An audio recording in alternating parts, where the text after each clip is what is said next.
미 상무부가 관광 산업을 활성화하기 위해 미국 입국 절차를 간소화하는 방안을 곧 발표할 것으로 보입니다.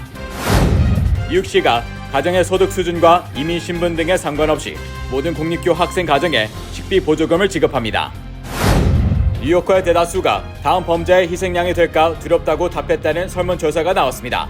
응답자의 대다수는 뉴욕시가 잘못된 방향으로 나아가고 있다고 답했습니다. 뉴욕시가 일회용 비닐봉지와 스타일폼 용기 사용 금지 조치에 더 많은 품목을 추가하는 방안을 추진합니다.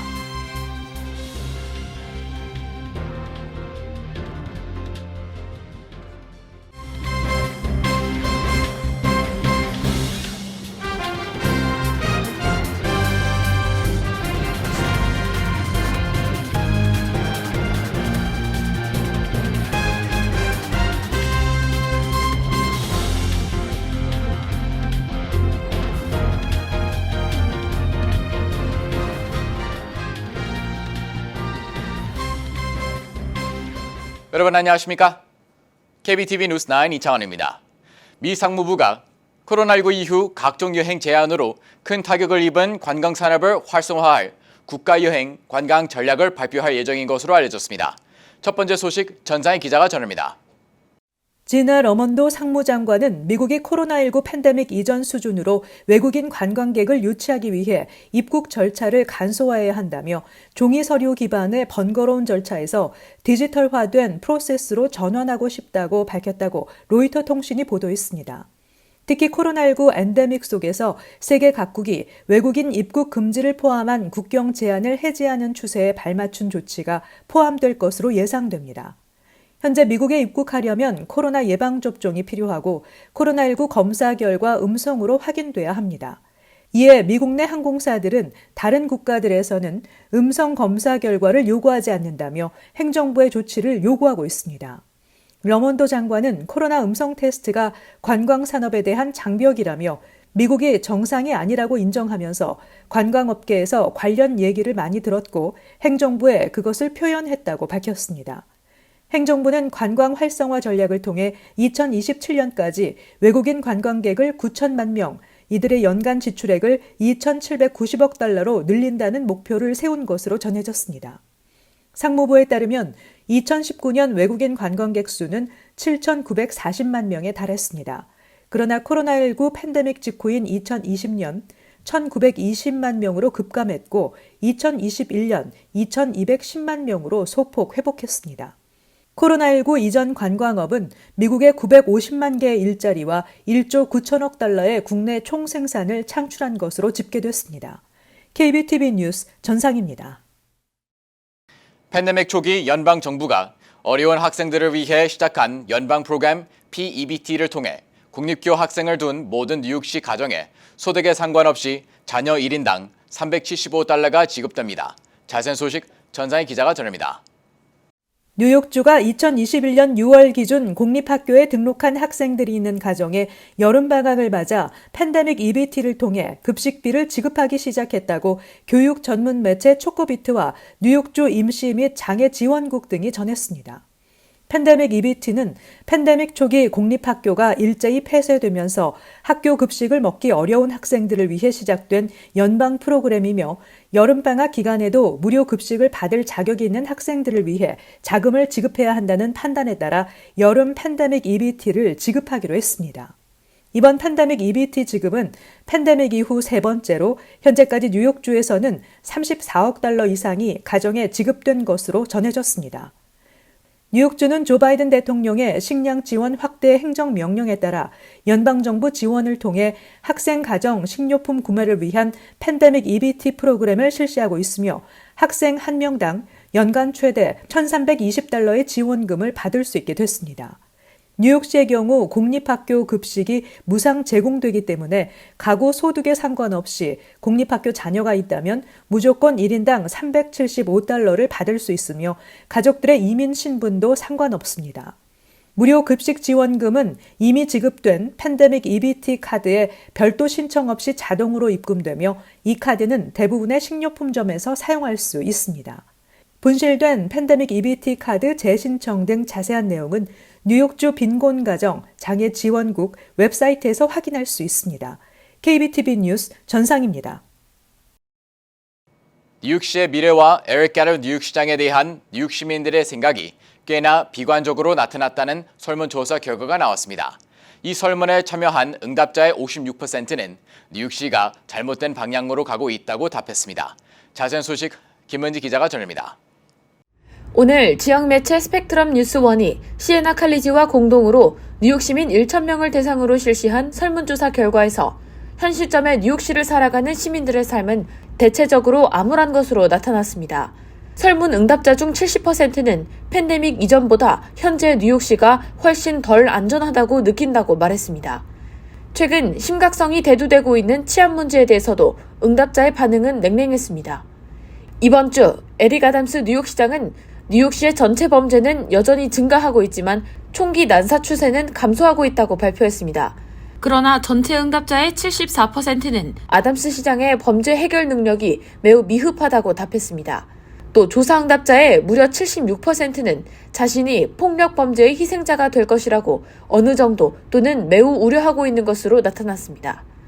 취임 5개월이 지난 에릭 아담스 뉴욕시장의 직무 지지율에 대해서도 그의 성과가 우수하다고 평가한 응답자의 비율은 29%에 불과했으며 이 수치의 2배 이상인 64%의 응답자는 그의 시정 운영이 적절하다 또는 저조하다라고 답했습니다. 아울러 뉴요커들은 아담스 시장에게 노숙자 문제에 대해 가장 낮은 점수를 줬으며 관광업 부문에서는 가장 높은 점수를 줬습니다. 한편 캐시 호컬 뉴욕 주지사에 대한 여론은 지난 조사 때보다 소폭 나아졌지만 여전히 낮은 수준입니다. 응답자의 35%만이 호컬 주지사의 주정부 운영이 좋다 또는 훌륭하다 등 긍정적인 평가를 내렸고 54%가 보통 또는 미흡하다고 답했습니다. KBTV 뉴스 김은지입니다. 뉴욕시가 현재 시행 중인 일회용 비닐봉지와 스타이로폼 용기 사용 금지를 더 다양한 일회용 제품으로 확대하는 방안을 추진합니다. 보도의 전상희 기자입니다. 뉴욕시에서 일회용 플라스틱 제품의 사용을 제한하는 정책이 확대될 것으로 보입니다. 환경 관련 시민단체와 일부 정치인들은 뉴욕시에서 일회용 플라스틱 제품의 사용을 제한하는 더 많은 조치가 시행돼야 한다고 주장하고 있습니다. 우선적으로 가능성이 있는 방안이 일회용 플라스틱 숟가락이나 포크, 빨대 등의 사용을 제한하는 것입니다. 배달이나 투고 주문 시 고객이 요청하는 경우에 한해서만 플라스틱 숟가락이나 포크, 냅킨 등을 제공하고 요청하지 않은 경우 제공을 금지할 수 있습니다. 전국적으로 매일 약 1억 개의 플라스틱 용기가 사용되고 폐기되는데 특히 플라스틱 숟가락, 포크의 90%는 재활용되지 못하고 매립 또는 소각 처리됩니다. 또 매립지나 소각장 다수가 저소득 커뮤니티에 위치해 불균형적인 공해 피해를 유발하고 있다는 지적이 나오고 있습니다. 실제로 시민들의 일회용 플라스틱 제품 사용 제한에 대한 지지는 상당히 높은 것으로 나타났습니다. 환경보호단체인 그룹 오세아나의 여론조사에 따르면 뉴욕 시민의 88%가 정부 차원에서 일회용 플라스틱 제품을 금지하는 정책을 시행하는 것을 지지한다고 밝혔습니다. 반면 시행된 지 거의 2년이 된 일회용 플라스틱백 금지 조치에 대한 반발도 여전한 것으로 나타났습니다. 2020년 3월 시행된 뉴욕주 플라스틱백 사용 금지에 따라 개인 장바구니를 가져오지 않은 고객의 경우 제품을 담기 위한 종이백을 구입해야 합니다. 뉴욕주 의회에도 환경보호에 관한 법안이 발의됐습니다. 기존의 병 법안을 확대한 내용의 이 법안은 주스, 와인, 차 등의 무탄산 음료 용기에도 빈병 보증금을 부과하고 현재 5센트인 빈병 보증금을 10센트로 올리는 방안을 담고 있습니다. KBTV 뉴스 전상입니다. 세계 한인 무역협회 월드옥타는 7월에서 10월 세계 9개국 18개 도시에서 차세대 글로벌 창업 무역 스쿨을 열어 한인 차세대 경제인 1,500명을 양성한다고 밝혔습니다. 올해 무역 스쿨은 각국의 코로나19 상황을 고려해 온라인과 오프라인 병행 방식으로 진행합니다. 7월에는 중국 하얼빈과 단둥, 일본 도쿄와 치바, 그리고 뉴욕에서 엽니다. 8월에는 중국 광저우와 창춘, 캐나다 토론토와 밴쿠버, 호주 멜버른, 뉴질랜드 오클랜드, 로스앤젤레스에서 개최합니다. 9월에는 중국 칭다오, 태국 방콕, 시애틀과 애틀란타에서 차세대 경제인 양성에 나섭니다. 특히 방콕의 경우 월드옥타 동서남아시아 15개국 20개 지회가 참여할 예정입니다. 뉴저지주 주요 타운들이 교사를 채용하지 못해 어려움을 겪고 있는 것으로 나타났습니다. 뉴저지주는 수년 전부터 주 전역에서 교사 부족 사태가 이어지자 교사 자격증 발급 요건을 낮추고 공립학교에서 교사 채용을 쉽게 할 수 있게 하는 등 다양한 대책을 시행했습니다. 주 교육국은 대학에 다니면서 학교 성적이 낮아도 임시교사 면허증을 발급하는 시험 프로그램을 5년 동안 시행할 정도로 여러 가지 지원책을 내놨습니다.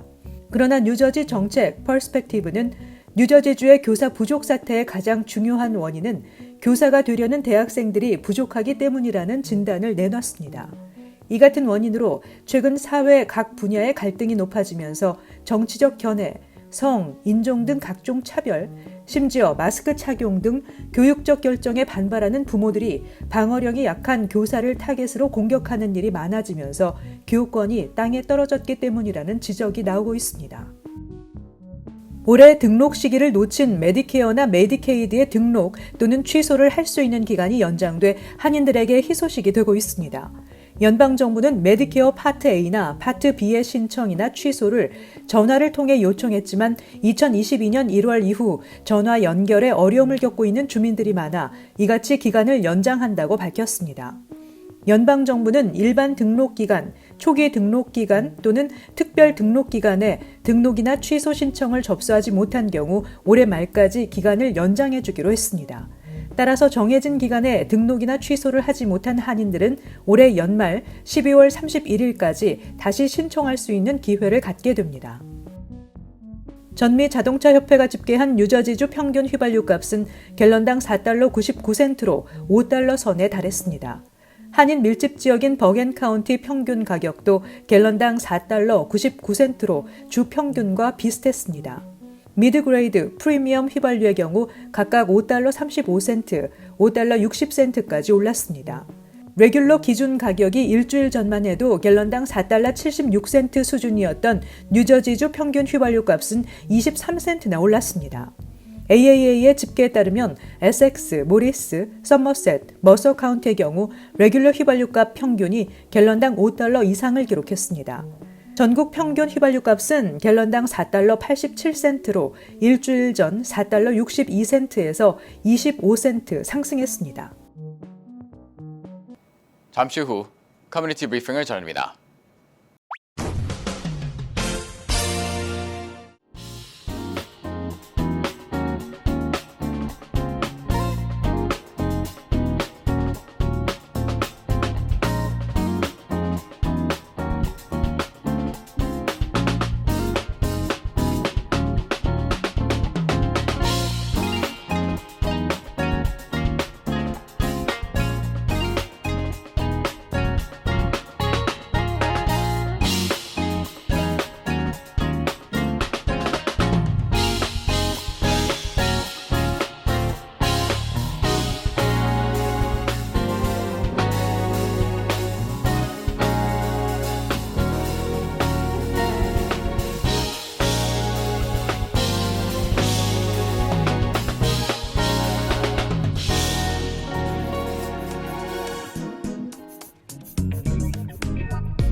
이어서 환율과 증시 전입니다.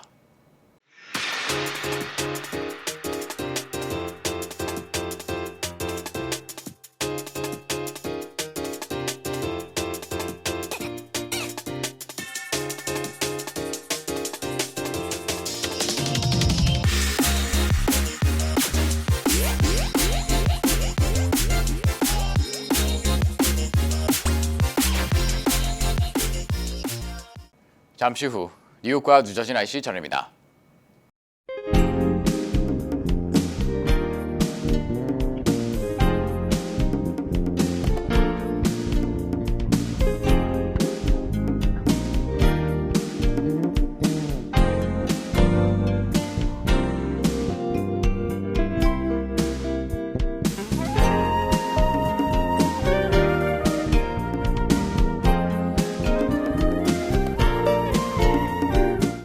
KBTV 뉴스9 마칩니다.